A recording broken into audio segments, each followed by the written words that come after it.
Oke, sekali ini kita kedatangan saudara-saudara kita dari Papua, ya, yang pasti letaknya adalah di Jakarta.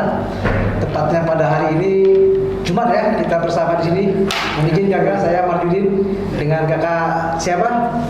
Lenis. Oke, baik. Dengan kakak siapa? Pak John.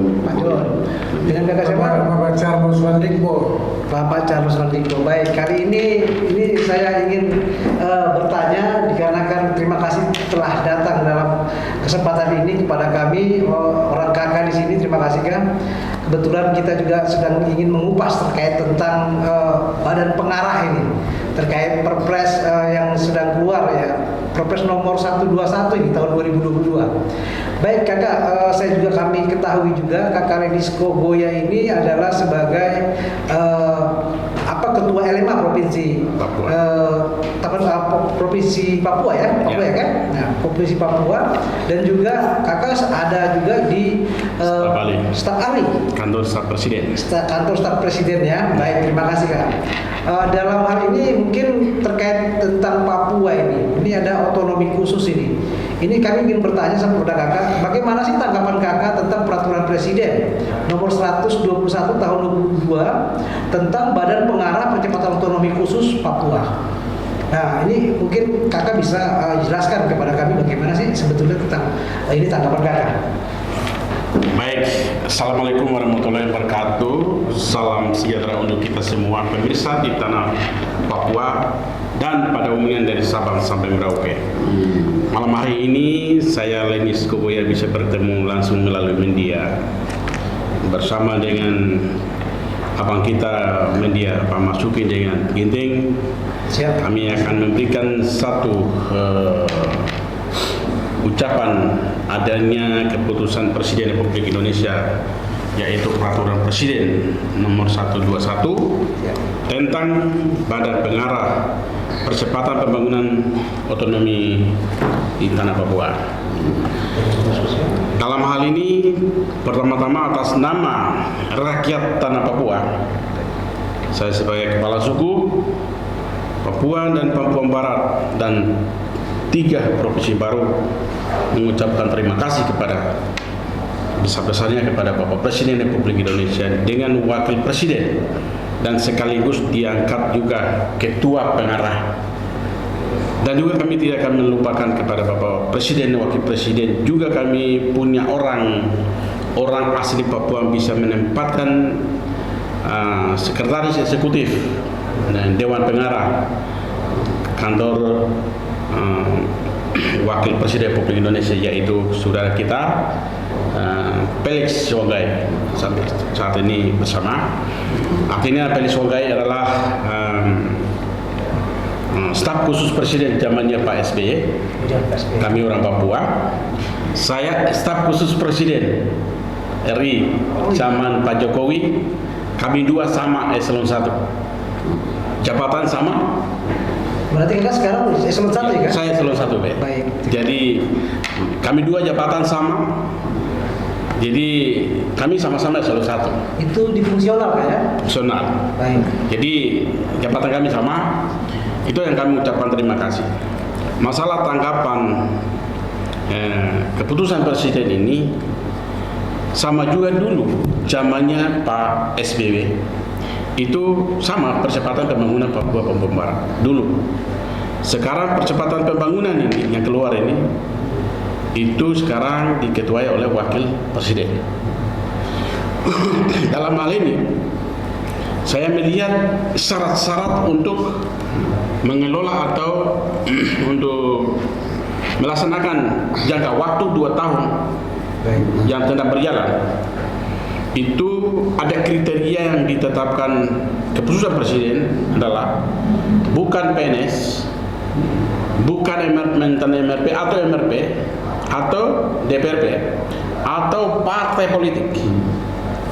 Di dalam syaratnya tidak diizinkan untuk menjadi Dewan Pengarah. Berarti kriteria ini yang diinginkan ini pasti larinya pasti ke adat. Ya kami orang adat. Nah, di sini saya menanggapi bahwa maju mundurnya pembangunan di tanah Papua atau Masalah keamanan, kami lembaga adat ini adalah sebagai mitra pemerintah berdasarkan ADRT, dan kami sudah disahkan lembaga ini Kementerian dalam hal ini namanya SKT, dan sudah disahkan oleh Menteri Hukum HAM dan pemerintah Provinsi Papua. Dan kami juga sudah memiliki hak cipta.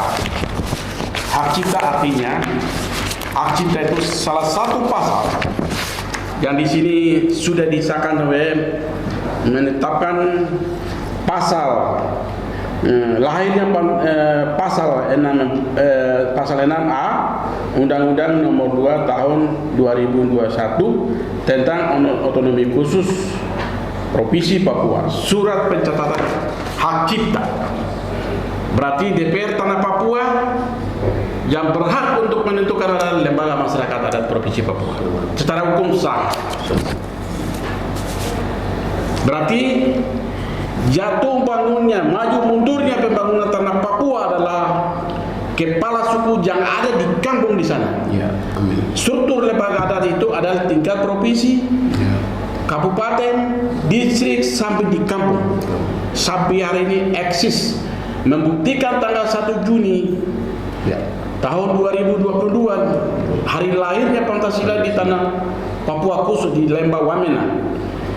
Kami semua 7 wilayah adat hadir menerima OSUS dan menerima 3 provinsi. Maka kami lembaga adat bertanggung jawab untuk maju mundurnya pembangunan. Untuk itu lembaga masyarakat adat mengharapkan tidak mau lagi katakan OSUS gagal nanti 20 tahun ke depan. Hati-hati di sini. Maka kami bertanggung jawab untuk menjaga kawal. Maka saya akan betul-betul kerja keras untuk siapkan SDM siap membangun di tanah Papua. Baik. Luar biasa. Itu kesiapannya Pak Kaya, dan tanggapan terkait tentang hal hak cipta tadi dan DPR tadi, itu maksudnya DPRP atau DPR? DPRD, DPRP, DPRP, DPRD, DPRD. Ya. Oh baik. Ya. Lalu bagaimana tentang kesiapan SDM secara regional di Papua sendiri, Kakak? Nah, baik, kembali lagi. Nah, masalah SDM menempatkan orang itu kami sudah tetapkan tanggal 1 Juni di Wamena deklarasi bahwa kita tetapkan provinsi, ditetapkan 7 wilayah adat. Dengan tujuan selama ini kita perhatikan provinsi saja, orang pesisir pantai mengatakan kenapa kau orang gunung semua kuasai. Kecemburuan. Kadang juga orang gunung mengatakan dulu kamu kuasai. Akhirnya antara gunung dengan pantai. Atau siapa jadi gubernur? Ya, dianggap itu nepotisme yang terjadi di tanah Papua selama ini. Yang sekarang pun berpendapat yang sama. Pesisir pantai mungkin mengatakan bahwa kenapa provinsi kamu kuasai masyarakat orang gunung? Kuasai. Nah, terus orang gunung bilang, dulu kan berapa tahun kamu kuasai, kami tidak tahu apa-apa. Itu yang di sana. Itu yang terjadi. Maka analisa yang panjang ini hasil perumusan kami lembaga adat, kita pecahkan 7 wilayah adat dengan tujuannya lah masing-masing wilayah dan bangun sendiri. Jadi sekarang menempatkan orang untuk SDM, kalau PNS masyarakat biasa nggak apa-apa, tapi birokrasi pemerintahan ini harus dibagi. Itulah yang tujuan kami tetapkan sebagai 7 provinsi, masing-masing wilayah adat. Demikian juga masalah SDM ya, untuk PNS ini kan banyak honorer. Ya, baik. Banyak honorer. Yang ada sekarang ini dari gunung itu ada di pesisir pantai PNS. Dari pesisir pantai ada juga PNS gunung atau dong punya orang tua lahir besar di sana. Ya, DPRD dibahas masalah honorer. Terus saya sudah kasih memo. Jadi usia di 40 sampai 50 tahun itu bisa jadi PNS khusus di wilayah Papua. Wilayah Papua, betul. Khusus wilayah Papua. Sangat. Itu bisa jadi PNS. Saya umur 44 tahun misalnya. Saya bisa jadi PNS.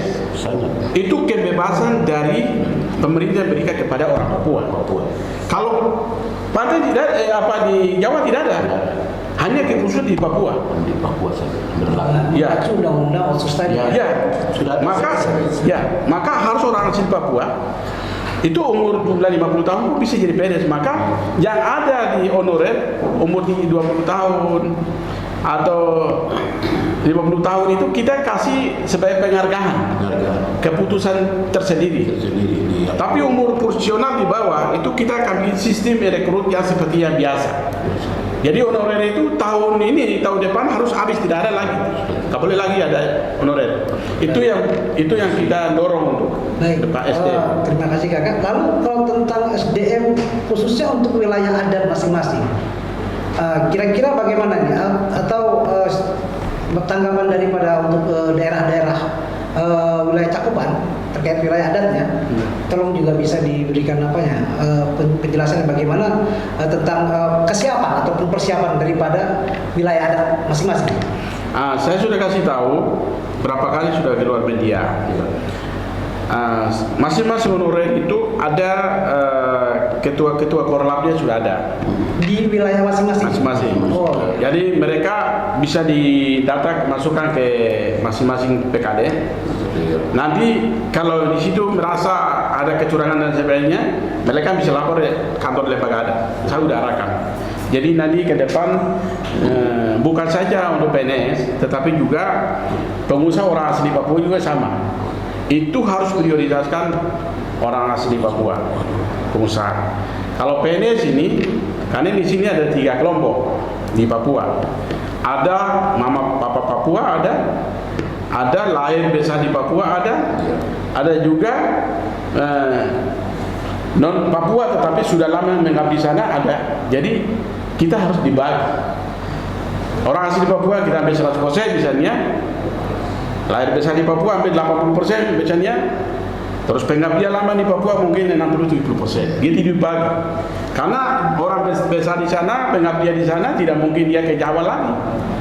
Dia akan bangun di sana. Cuman yang sekarang ini kan harus orang asli Papua, tapi mari kita bersatu untuk bangun Papua harus dibagi rata. Tapi utamakan orang asli Papua, baik PNS maupun perusahaan-perusahaan yang ada di tanah Papua. Perusahaan di tanah Papua harus sama perlakuan. Oke, terima kasih kakak. Yang terkait tentang wilayah adat. Lalu mungkin saya ada satu lagi pertanyaan kakak sebelum masuk mungkin ke sesi yang lain. Ini terkait tentang pengamanan dan keamanan khususnya dalam prosesi kesiapan, ya kan, adanya peresmian provinsi baru di UB tadi.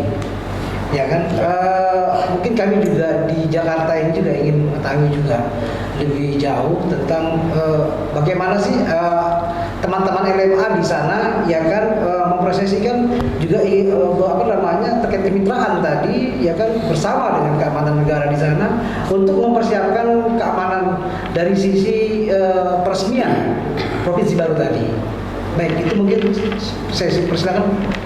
Ya, saya berharap begini, masalah keamanan itu, karena masyarakat Papua sudah tahu, ya, masyarakat Papua sudah tahu, negara juga sudah tahu, ya. Nah, ketekasan dari lembaga adat sudah terbukti, betul, ya, terbukti. Maka nanti peresmian untuk pelantikan Kartini gubernur, ya, itu kami lembaga adat masing-masing wilayah adat pasti akan siap mengamankan, ya. Asal jangan menempatkan orang aja, ya. Itu aja. Barometer kesiapan daripada LMA sendiri itu adalah 1 Juni Hari Kesaktian Pancasila, di mana LMA mengumpulkan semua, ya, masyarakat rakyat adat tadi, ya kan, yang dinaungi oleh lembaga adat. Itu prosesnya ya kakak ya. Baik. Lalu mungkin ada tanggapan dari yang kakak yang lain. Pak Kakak Carlos saya dengar sebagai korwil daripada LMA, mungkin izin kakak saya melambung, ya kan, apa tanggapan kakak terkait tentang apa? Mungkin saya ingin dengar juga ya. Ya, baik. Selamat malam, saudara Pak Mercudi, Pak Ginting. tentang 7 wilayah adat, kita bertolak dari Undang-Undang Otsus 61 tentang Provinsi Papua. Setelah lahirnya Undang-Undang Otsus nomor 2 tahun 2001 bertolak dari itu, sampai sekarang kita berbicara ini. Konteks dari itu saya bisa sampaikan bahwa terlebih khusus wilayah adat Lapago, saya bicara bahwa wilayah adat Lapago adalah membawahi pada 5 wilayah hukum adat, wilayah hukum adat suku Jali, wilayah adat suku Ngalung Kope, wilayah adat suku Hubula, wilayah adat suku Siak atau Nduga, wilayah adat suku Dani dan Dani. Membawahi 8 kabupaten, 252 distrik, 10 kelurahan, 1.455,119 jiwa penduduk yang berdiam di Provinsi Papua Pegunungan. Provinsi Papua Pegunungan. Ya. Baik. Oleh karena itu, kalau kita berbicara konteks masalah terkait dengan SDM, Baik. SDM di sana rata-rata Pak Ketua Umum dalam hal ini Bapak Dr. Lensko ya tadi sudah sampaikan bahwa rata-rata berbagai disiplin ilmu, berbagai kota studi mereka mengampar ke sana itu bertumbuh.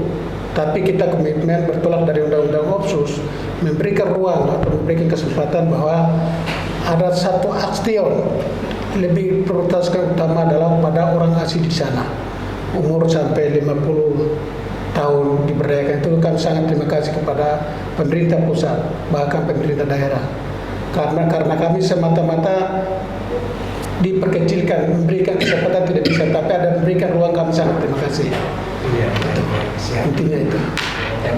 Lalu bagaimana tentang sedikit saya juga ambil tanggapan dari Bapak Yona ya, Kak Yona ya, terkait tentang Papua nih, apa nih kira-kira yang bisa input kepada teman-teman pemirsa? Ya, terima kasih.